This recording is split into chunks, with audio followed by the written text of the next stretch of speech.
Hey guys, so today you and I are going to talk about performance reviews. So let's get into it. So the question in question was posted on an old video I made.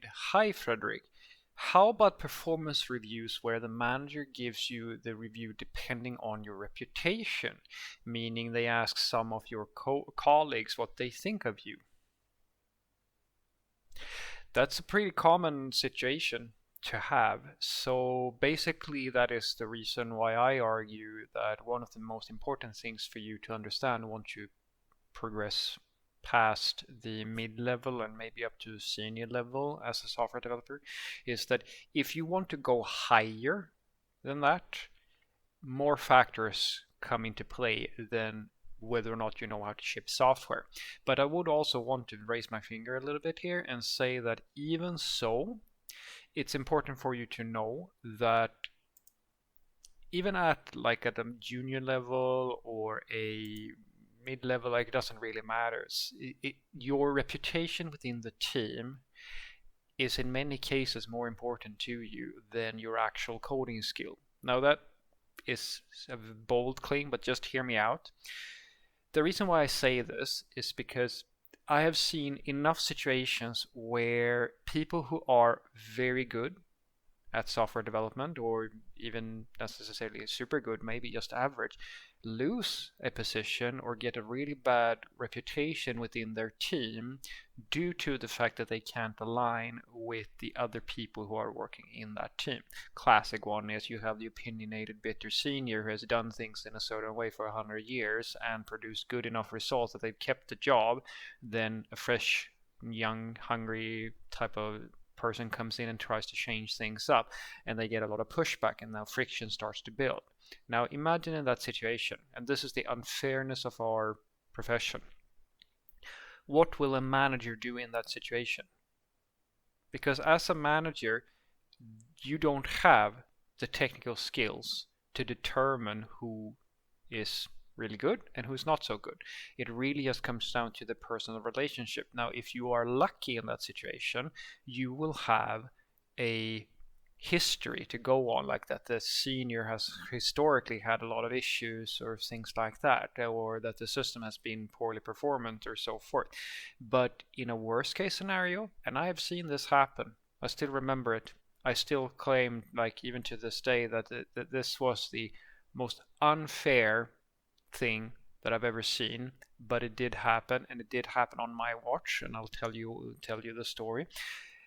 But I want to stress this for you guys: the relationship that you have with your coworkers, it does matter, both in performance reviews, but it's not just about performance review. You can get fired for being the only person in the team who's really good at your job. I promise you, I've seen it and I've been exposed to it.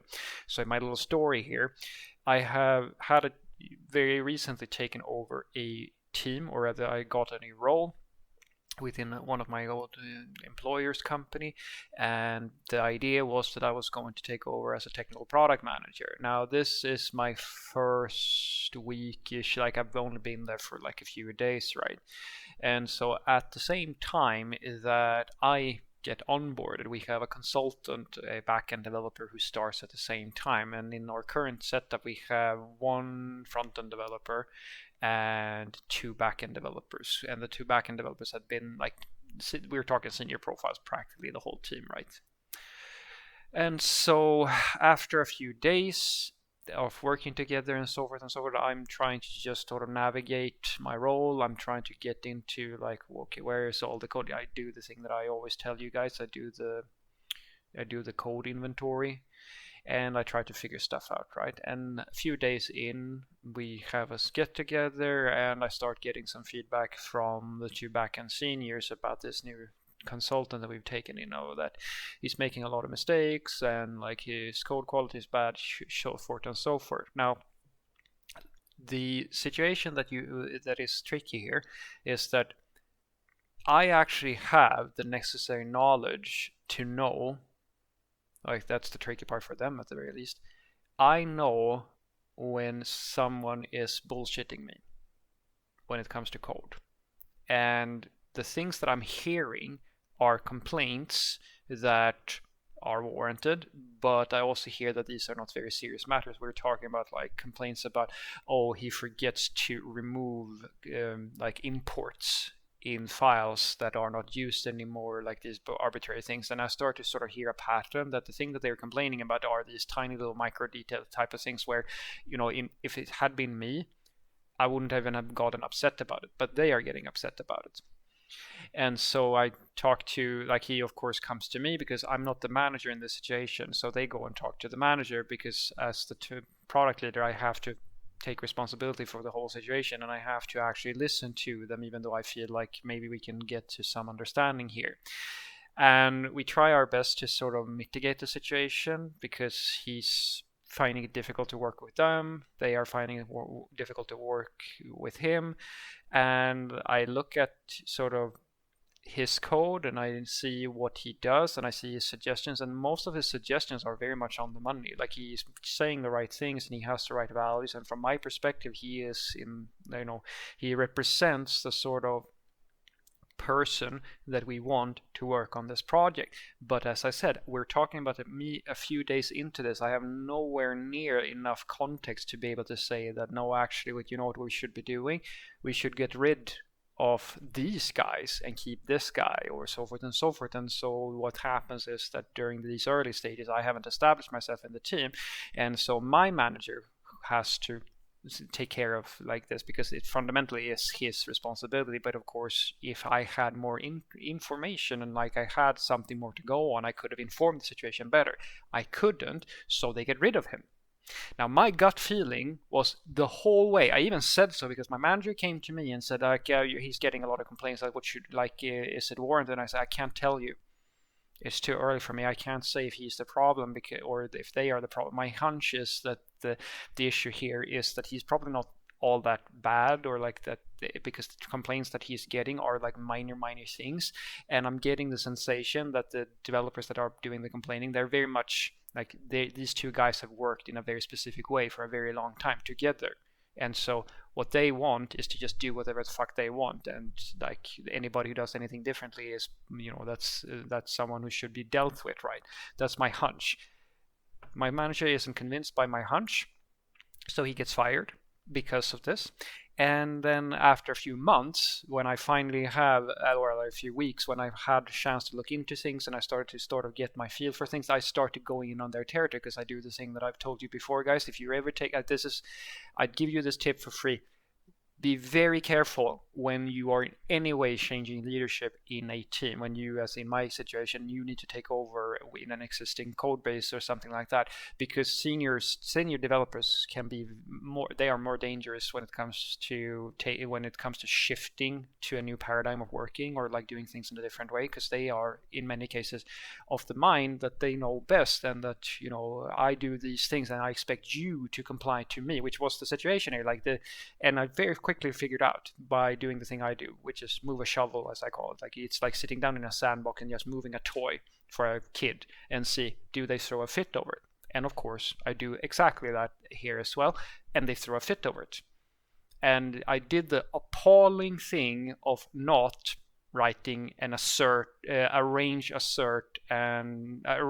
act, assert comment over my blocks in C#. That was the big culprit. That was the thing that like whole discussion about it, threw a fit about it. And I, honest to God, guys, like, I had so many problems with these guys. Like, you have no idea. The system was going shit. Like, we had tons of bugs and issues and complaints and like so forth and so forth. But according to them, everybody else was the problem. And so I could tell my manager later on that I'm pretty sure that we should have kept that guy, because these guys, like, they are not good for this project and they are causing severe issues. So what I want you to take away from this is that your performance reviews can, in many cases, come down to repetition with your coworkers. And I'm very sorry to say that even if you are the best software developer, that is in of itself not necessarily enough for you to get a good performance review. I like to treat it like I had an interview today, actually, exactly about that. In order for me to get my next role, which is literally the same job I have right now, but a fancier title. That's really all that changes. I have to go through a special process that they in my specific this current company I have that they've created for leadership, where I have to be evaluated on my ability to lead. So I have the job right now, but now I have to have an evaluation to get the next role, which is again just a title difference. Everything else stays the same. And to prove that I know how to lead, I'm not asked any questions related to my craft, anything I know, anything like that. I had a conversation with a consultant who asked me, how do I enable diversity in the workplace? That was the main question. That's what we talked about. So by the end of that interview, they did not know anything about whether or not I actually knew my job, or like what my role was. Like completely general arbitrary question. I even had a math quiz, because as I said to my friend, the great leaders, Alexander the Great, and George Washington, pick whatever leader you have. Say what you will about them, but their math, that was top notch, right? Arbitrary test that just determines if I get the job or not. And you should look at these reviews exactly the same way.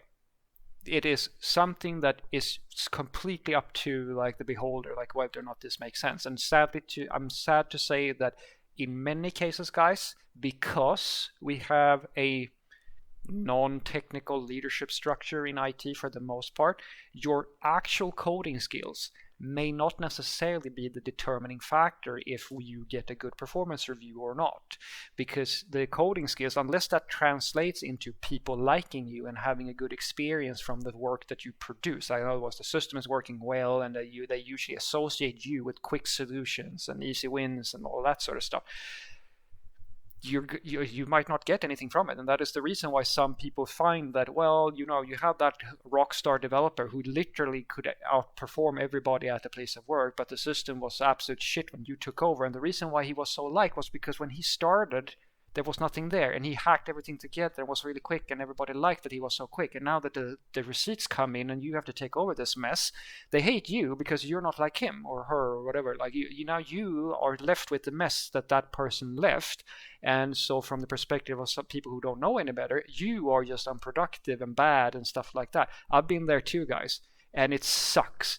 And I'm really sorry to say that this is not going to change anytime soon. So that's why you really have to work on, if you have any ambition to keep a job in some cases, or have a shot in hell to get higher up in the ladder and so forth, you need to work on your personal brand within the company and your social skills, because they will factor in. I promise you they will. Have a great day.